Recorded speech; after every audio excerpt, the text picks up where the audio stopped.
Any learning experience is a translational act.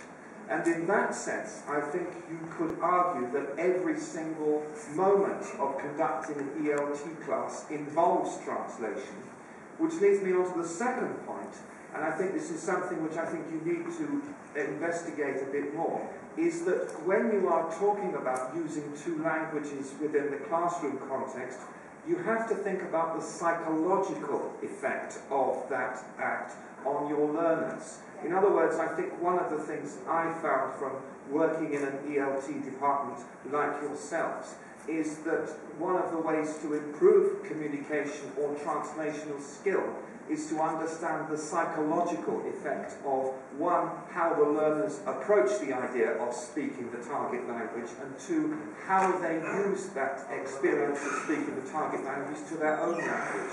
So I think these are the two aspects I think that you may want to explore in your presentation. But again, I'm not being critical. I thought that what you were saying was extremely useful, and I would want to discuss more of it later on. Let's take one more question now, if there are any, and then we can continue with the next presentation. No? Okay, so please welcome the rest of the. Thank you. Is my voice alright? Can everybody hear me clearly? Alright, thank you. And thank you being a part of my talk.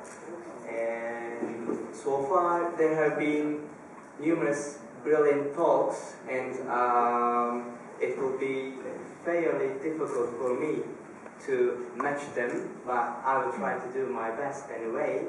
And before starting, I want to share some of my thoughts about a few topics. In the first place,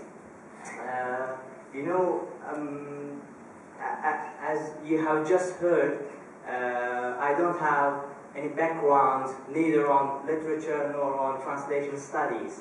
I am an English language teaching graduate, and I am into language teaching, and it can be considered that I am